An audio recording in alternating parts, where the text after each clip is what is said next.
Please welcome Jim to the stage, who will introduce the panel.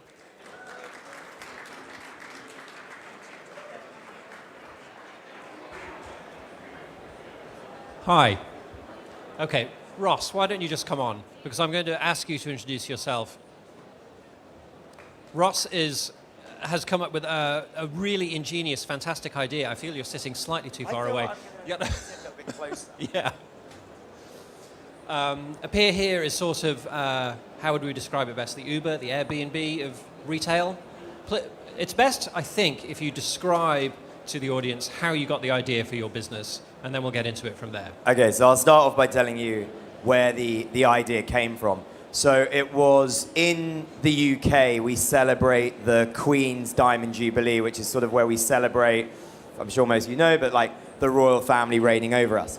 And when this happened, I found a little shop in Soho just off of Carnaby Street and decided to launch a store for this sort of national moment that everyone was excited by, and designed pictures of the Queen with David Bowie stripes for her face. Anyway, long story short, created this store for this big moment. Buckingham Palace banned the store, which meant that... Can they do that? They banned the T-shirts, which meant we had nothing to sell. Okay. So at that point, it actually meant the next day after this, there were queues of hundreds of people round the block. So it was the best thing that could ever have happened. And I started to get phone calls. It's quite surprising that the Queen is so aggressive on her own intellectual property. They are. They had reduced image rights, but not national portrait rights. So there was a small. But anyway, that's pedantic. The point is, there was a queue around the block, and at the same time, I started getting phone calls, literally to my mobile number as like a 19-year-old kid, from businesses like Under Armour, who were saying, can you help us do what you've just done here for the Olympics that was taking place? So that was the sort of spark of an idea, which was like, hang on a minute, if a couple of young guys with a T-shirt brand are looking for a store, and then there's a big global billion-pound business, there might be something in this. And the point is, the store was successful partly because it just popped up and it was a temporary... Yeah, it was there for a week. And I was young and naive, and you're reading the papers and it was like the high street's dying, there's all these empty spaces, and I just thought that you could rent a shop for the week. And I guess that naivety led to me going, well, hang on a minute, how could you actually do this? How could we make this easier? And at the same time, businesses like Airbnb were taking off, and the whole idea of collaborative consumption, and that led to the idea that is today Appear Here. Okay. And the gist of the platform is basically that any business that needs a storefront or a shop temporarily can go on the platform, pick an address, landlords upload their data, so on and so forth, and it's a lot like Uber and Airbnb, except for shops. Yeah, exactly. We've got 150,000 brands and retailers. We've launched shops for everyone from Louis Vuitton to Supreme to Google and Apple. And we help them find spaces in London, Paris, New York, and LA to bring their ideas to life. Okay, and how many landlords have stores available at any given time? Thousands of landlords have stores available, but in every major city, we've got everyone from Blackstone to Simon Property Group, and these are 60 billion market cap companies like Simon's and beyond that list their spaces exclusively with Appear Here. Okay. And so as soon as I heard about this idea, I thought, this is really clever, because obviously there are empty shops on every high street because retail is imploding. And obviously people need temporary promotional sales spaces. And when you think about it that way, it is kind of a mystery as to why high streets often have so many empty storefronts. And you told me earlier that there's a specific reason why landlords are actually weirdly quite happy to leave their shops empty for long stretches of time. Well, yeah, I mean, I don't think any landlord's happy to have an empty space, but the interesting thing is, why aren't they filling it? And the way that real estate, to get really boring, as most people in the room will know, the way that real estate is valued is based on not only the rent, but the tenure.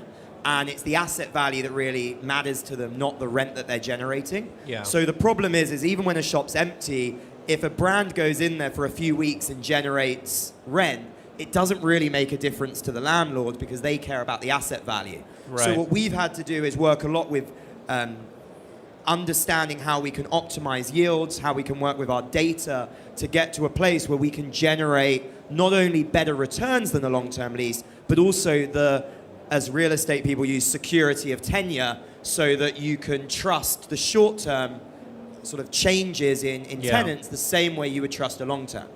Okay. And has it been difficult to convince landlords and estate owners of that case?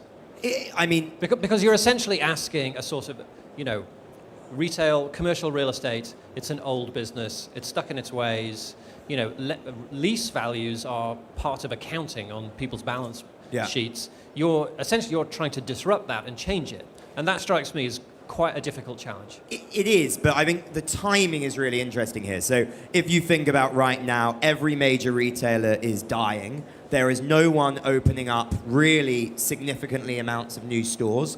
Brands that are opening up stores are opening them up as small flagship brand experiences. And they're online. There's so many shifts in the market. But on top of that, the fundamental rule of real estate, which has been location, location, location, is changed. Because the reason why location was important was because it was all about audience. Right. And somewhere along foot traffic. About foot traffic, it's about where people were. And somewhere along the line, the audience has got forgotten and people just started to buy real estate. On a retail perspective, retailers just started to fill shops with as much product as possible to sell it as quickly as possible. And where I'm getting to is that what landlords are realizing now is that what matters is how do they create a place where people will show up. And that means that they care about the content and the things changing alongside the asset value. So they're realizing that if you own a shopping center or a street and you've got a load of boring brands in there, people just aren't going to show up anymore. The footfall isn't a given. Yeah. Whereas if you own a street out of town where there's the most amazing cool brands that are changing, people are going to drive there. And the more that people are there, the more you're going to attract the bigger retailers, the more you're going to increase your asset value, so on. Yeah. And presumably if the retailers that are there are different every time, because they're pop-up shops and so on, there's a novelty aspect there that drives some repeat visits? There's a novelty aspect there, but on top of that, what you're also doing is you're taking something that for a brand has always been a fixed cost and making it a variable cost. And what that allows retail to suddenly become is media. So you can start to change the content or change the stores based on what's happening. Okay, That makes okay. And your company has now raised 20 million in investment, right? So what's amazing about this and what's impressive about it is that story you told us at the beginning about being 19 and opening up a shop for pirated t-shirts of the Queen. This has been your entire career since then, right? You did not go to university or any of these things. No, I left school at 16. Okay. And you're the CEO of the company and obviously the founder. And how many employees do you have right now? We've got about 80 people. Okay. So you're in charge of 80 people. How hard has that been, essentially, getting your education as a founder and a CEO? Well, how old are you now? I'm 26, Okay. which... The reason I asked that is, I'm obviously not 26, I'm quite older, but if you had asked me to run a company of 80 people when I was 26, it would not have happened.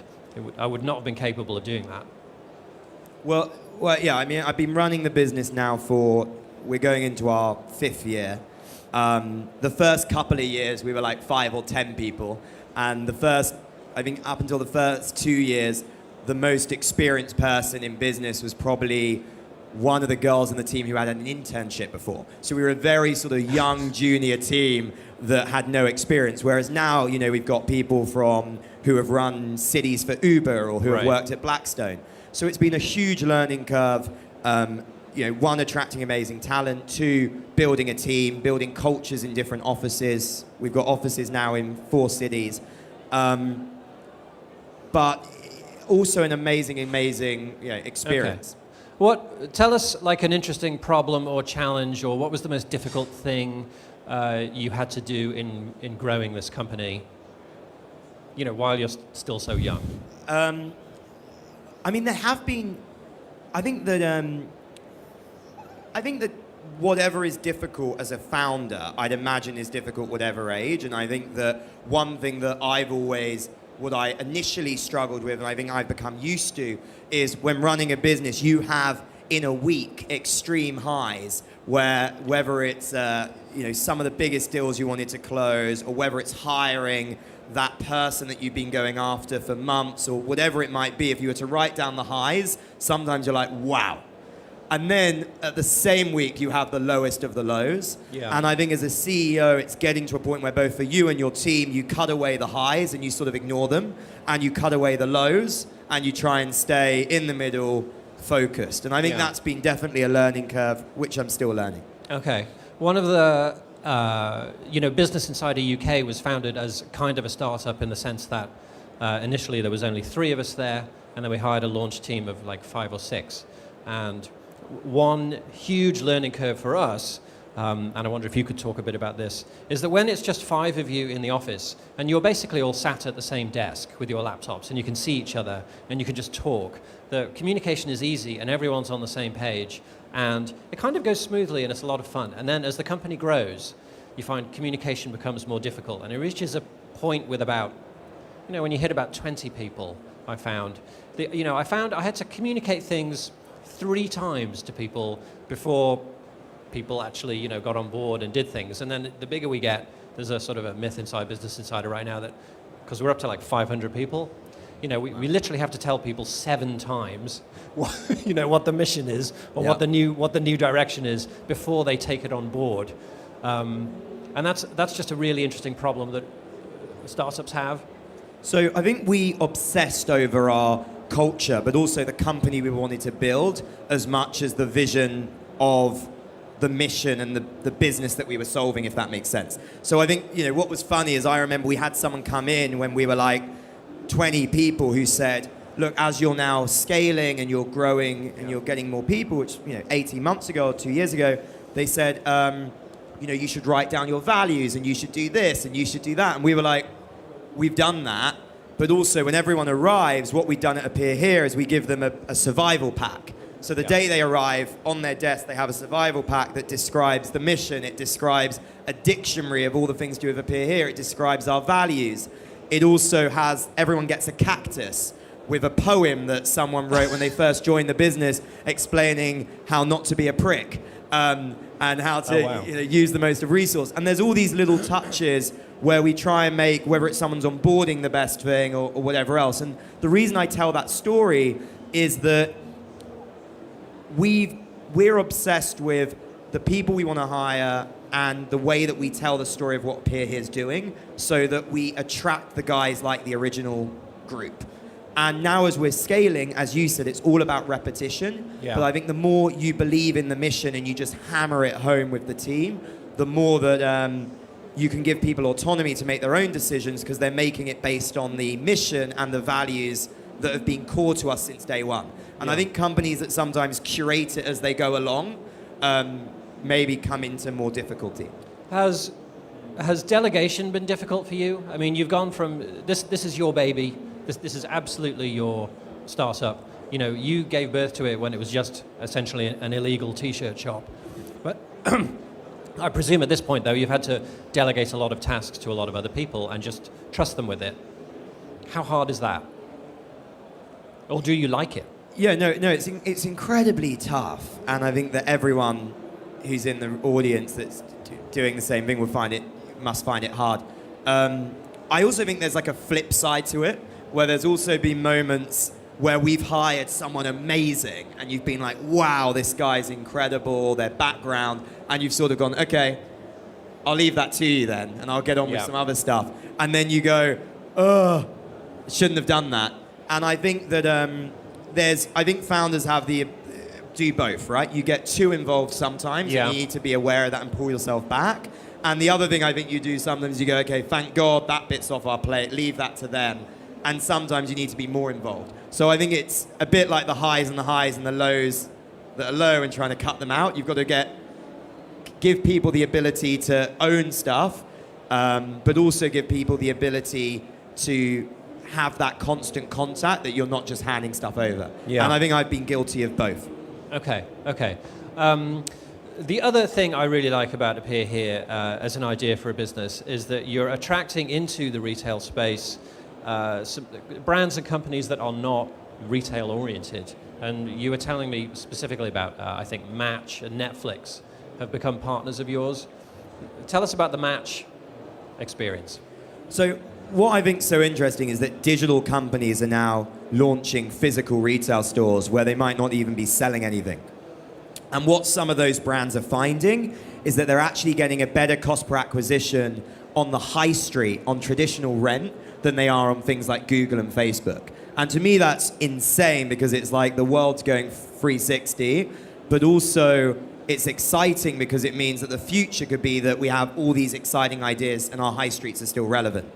Match.com's a great example, little shop in London, and Match.com created a store where they 3D printed single men that were currently available. So they created this blue Match.com shop, and they had like 5 different guys where they were all packaged in There's like only 5? They only picked 5. They picked the 5 best ones, and they packed them in boxes that said like their name, their occupation. They were like Ken dolls, and there were girls literally queuing around the block to buy these single boyfriends. And what was interesting is Match.com had created their experience into a physical environment. They created something that had, I guess, virability to it. But on top of that, from a purely digital perspective, it drove their traffic in London by 200%, one store. Okay. How do you mean it drove their traffic? So they saw that compared to what they're spending on digital advertising and what they drive in terms of traffic, I see. during that month So traffic period, on the site or on traffic the app? increased in the whole of London for 200% on the site. Okay. Match.com's more desktop. Now, you're doing business in London, New York, and Paris right now. Are you in any other cities? We're launching very shortly in LA. Okay. So which of those cities is easiest to do this business in? Do you know what's interesting is when you do internationalize, everyone's like, every market will be very different. And what's been really interesting to us is fundamentally the behavior change and the things that are shifting the market are the exact same in every city. We found today. Yeah. What I would say is, in New York, we see much bigger value deals. So you don't see as much cool little independent brands. You see bigger brands or bigger venture-backed brands or startups that are doing stores. Whereas in somewhere like Paris, there's a huge long tail where someone might be opening the most beautiful ceramic store, and it's not about them making a lot of money, it's about them curating their own life and paying for a lifestyle. Whereas that doesn't happen as much in the New York market. And London's literally a mix of the two. Interesting. You also have, because you have these 3 and now 4 hubs, you have a truly insane flying schedule, I'm told. Yeah. Just explain how bad that is. Well, last year I think I did 70 plus flights, and each month was in 3 different cities, but this year it has changed, so I've become a bit more... And what does it feel like when you're doing 70 flights a year? You start getting like daily headaches, and have to have like a chiropractor once a week and stuff, or once a month and things like that. So I'm sure anyone that's done it wouldn't recommend it. Okay, and it must make it more difficult to just sort of communicate and manage people as well, because you're in the air or you're stuck without Wi-Fi. A little bit, but actually, I found it one of my most productive times because I get on a plane and suddenly I've got 6 hours or 10 hours where I just get work done, be on top of things.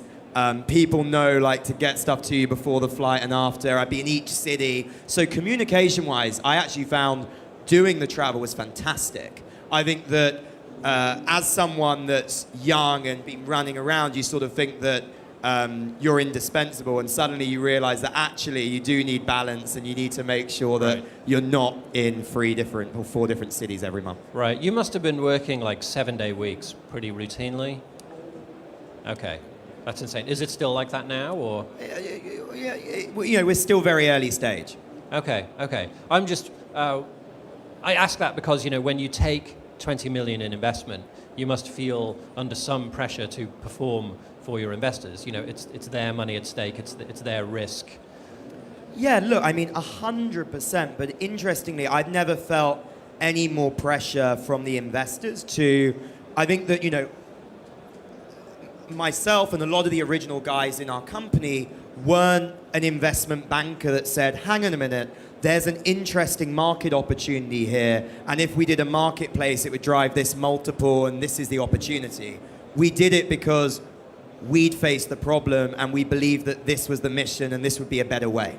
So I think that the pressure we felt just to make this happen has been the exact same, regardless if we had investment or not. And I actually don't feel the investments added more pressure. I think we want to see this in every major city. We want to grow a global network where anyone with a business, anyone with an idea can find space to make it happen, the same way you can find space to stay overnight on Airbnb. And we want to see cities as more interesting places. I mean, interesting story is last year in London, we had something like 5,000-6,000 stores launch. And every single week in London, Time Out lists their top 5 things to visit in the city.